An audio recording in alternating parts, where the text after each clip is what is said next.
नमस्कार दोस्तों, कहानियाँ जीवन की में आप सबका स्वागत है। मैं सानवी हूँ, नायरा की छोटी बहन।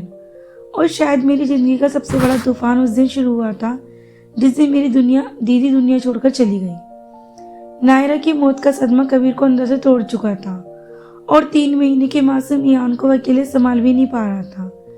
घर में मातम के साथ साथ एक अजीब सी बेचैनी थी, जैसे हर दीवार रो रही हो। दीदी की याद हर चीज में बसती थी, उसकी महक तक हवा में रुक भी लगती थी। लेकिन कबीर उसकी आंखों में सिर्फ एक खालीपन नहीं था, उनमें कुछ और भी गहरा, कुछ बेहद डरावना छिपा हुआ था, जिसे मैं उस समय समझ नहीं पाई थी। जब मैं पहली बार घर पहुंची थी तो ईयान लगातार रो रहा था। उसकी कलाई नायरा की तरह मैं पकड़ती तो वह थोड़ा शांत हो जाता। शायद उसे मेरी महक नायरा जैसी लगती थी। इसी वजह से शायद पूरी फैमिली ने ठान लिया था कि ईयान की जिम्मेदारी मुझे उठानी होगी। पर मुझे नहीं पता था कि यह जिम्मेदारी मुझे किस खाई में धकेल देगी। एक रात जब सब लोग कमरे में चले गए, मैं ईयान को गोद में लिए बैठी थी। बस मैं यही सोच रही थी कि मेरी दीदी कैसी मजबूत थी, कैसे भी एक साथ बच्चा, घर और कबीर को संभाल लेती थी।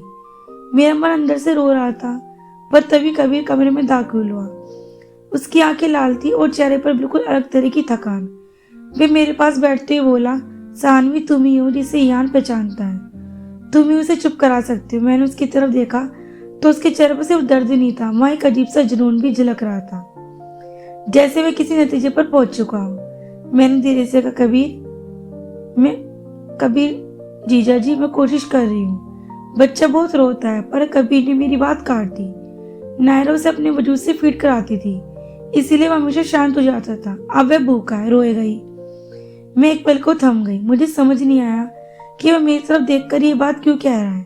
मैंने चकते हुए कहा, लेकिन मैं कैसे, मैं तो कुंवारी हूँ, ये संभव ही नहीं है। मेरा गला सूख गया था। लेकिन कबीर की आंखों में कुछ ऐसा था जिसने मेरी रीढ़ में ठंडा डर डाल दिया। वह बिल्कुल शांत स्वर में बोला, सानवी, नायरा अब नहीं है और तुम उसकी बहन हो। जो वह करती थी वही तुम भी कर सकती हो। मैं हक्का बक्का रह गई, मेरे हाथ कांपने लगे। मुझे लगा जैसे किसी ने मेरी रूह निकाल ली हो। मैंने झटके से कहा, कबीर, आप क्या कह रहे हो? क्या आप होश में हैं? ये गलत है। लेकिन कबीर ने जैसी मेरी बात सुनी ही नहीं। उसने ईयान को मेरे ओर बढ़ाते हुए कहा, अगर तुमने मना किया तो ईयान मर जाएगा और शायद मैं भी। उसके ये वाक्य सुनकर मेरा दिल जैसे बैठ गया। मुझे लगा ये आदमी अब सामान्य नहीं रहा। नायरा की मौत ने उसे अंदर से इतना तोड़ दिया कि वह सही और गलत का फर्क भूल चुका। मैंने ईयान को लिया और उसके कसकर सीने से लगा लिया।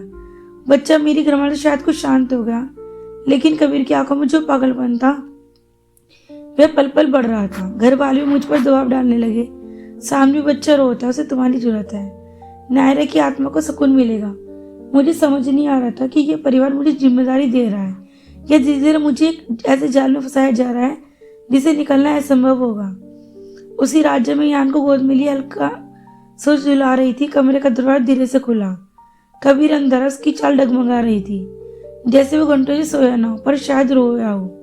उसके हाथ कांप, उसने मेरे पास आकर बहुत धीमी और बेहद डरावनी आवाज में कहा, सानवी, नायरा की जगह अब तुम हो। यह सुनकर मेरे पैरों तले जमीन खिसक गई। मैंने बच्चों को कसकर पकड़ लिया। मेरे गले से आवाज तक नहीं निकल रही थी।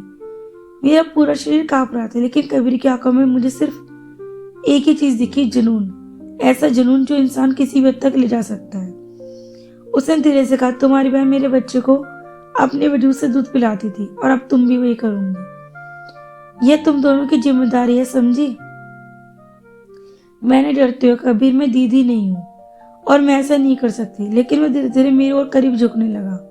मैं पीछे हटना चाहती थी, लेकिन गोद में बच्चा था। मेरी सांसें तेज हो गई। मैं समझ नहीं पा रही थी ये आदमी अब क्या करने वाला है। तभी अचानक ईयान जोर से रो पड़ा। उसी आवाज ने एक पल के लिए कबीर का ध्यान भटका दिया। उसने बच्चा लेने की कोशिश की, पर मैं पीछे हट गई। पहली बार मैंने उससे कहा, रुको, एक कदम भी आगे मत बढ़िए। और मैं खुद हैरान थी कि मेरी आवाज इतनी मजबूत कैसे हो गई। शायद डर इंसान के अंदर छिपी हिम्मत को भी जगह देता है। कबीर कुछ देर तक मुझे घूरता रहा। उसकी आंखें लाल थी, सांस भरी हुई और चेहरे पर पागलपन साफ दिख रहा था। फिर वह अचानक मुड़ा और बिना कुछ कहे कमरे से बाहर चला गया। लेकिन जजाते एक वाक्य कहा, ऐसा वाक्य जिसने मेरा खून जमा दिया, सानवी, तुम चाहे जितना भाग लो, कल से तुम वही करोगी जो नायरा करती थी, समझी? उस रात में सो नहीं पाई। ईयान मेरी गोद में था, लेकिन मेरा शरीर कांप रहा था। मैं समझ चुकी थी कभी सिर्फ मेरे टूटे हुए पिता नहीं, कबीर सिर्फ टूटे पिता नहीं, वे मानसिक रूप से खतरनाक स्थिति में पहुंच चुका है। बच्चा उसकी जिम्मेदारी नहीं, उसका जुनून बन चुका है। और मैं अपनी नज़र में नायरा नहीं, उसका स्थान पर बन चुकी थी। उस रात परिवार मुझे महसूस हुआ कि मुझे सिर्फ ईयान को नहीं, खुद को भी बचाना होगा। और मैं कमरे का दरवाजा अंदर से बंद करके बैठी रही। लेकिन मुझे पता था कुल्फी बदलने से पागलपन नहीं रुकता। अगला हमला किसी वक्त हो सकता है। उस रात के बाद मेरी सांसें जैसे मेरे नियंत्रण में ही नहीं रही। मैं हर आवाज पर चौंक जाती, हर कदम की आड़ पर मेरा दिल जैसे रुक जाता था। मुझे लगता था कि कभी किसी क्षण दरवाजा तोड़कर अंदर आ जाएगा और मुझे इस अंधेरी खाई में धकेल देगा जिसमें वह गिर चुका है। सुबह होने पर मैं उठी तो आंखें सूजी हुई थी, लेकिन ईयान मेरे सीने से लगकर चैन से सो रहा था। मैंने उसे धीरे से सुलाकर कमरे में बाहर झाँका। कबीर सोफे पर बैठा दीवार को घूर रहा था। उसकी आंखें लाल थी, जैसे पूरा सोया न हो। घर के बाकी लोग भी हालत से डरे हुए थे, लेकिन कोई साफ साफ बोलने की हिम्मत नहीं कर रहा था। सबको लगता था मैं ही उसे संभाल सकती हूँ। लेकिन अब मुझे यकीन हो गया कि यह सिर्फ बच्चे का मामला नहीं है, जुनून, कब्जा और एक खतरनाक मानसिक स्थिति का मैला घेरा था जिसे वह मुझे खींचना चाहता था। मैं रसोई में गई, दूध गर्म कर रही थी। कबीर पीछे आकर खड़ा हुआ। उसकी परछाई मेरे हाथ कांप गई। मैं धीमी आवाज में बोला, सानवी, मैंने बहुत सोचा है। नायरा की कमी सिर्फ तुम ही पूरी कर सकती हो। तुम उसकी बहन ही नहीं, उसकी परछाई हो। मैंने बात काटते हुए कहा, कबीर, मुझे खाना बनाना है, कृपया दूर रहिए। लेकिन वह आगे बढ़ा और मेरे बिल्कुल पास आ गया। मेरी सांसें अटकने लगी। उसने धीरे से कहा, तुमने मेरा बच्चा पूरी रात संभाला। तुमने वही किया जो नायरा करती थी। उसकी आंखों में एक अजीब सी चमक थी, जैसे कोई पागल अपनी दुनिया खुद बनाकर उसमें दूसरों को घुसाने की कोशिश करता है। मैंने बिना उसकी तरफ देखे कहा, मैंने सिर्फ ईयान को चुप कराया और कुछ नहीं। आप जो सोच रहे हैं ना, वह गलत है। उसने अचानक मेरा हाथ पकड़ लिया। मैं एक पल को पत्थर हो गई। उसकी पकड़ कसती जा रही थी। वह बोला, आज से तुम इस घर की जिम्मेदारी निभाओगी। ईयान तुम्हारी बिना नहीं रह सकता और मैं भी। मैंने झटके से हाथ खींचा और कहा, मैं आपकी पत्नी नहीं हूँ, मैं नायरा नहीं हूँ, ये समझिए। मेरी आवाज इतनी तेज थी कि घर के बाकी लोग भी सुन सकते थे, लेकिन शायद अब किसी को कोई फर्क नहीं पड़ता था।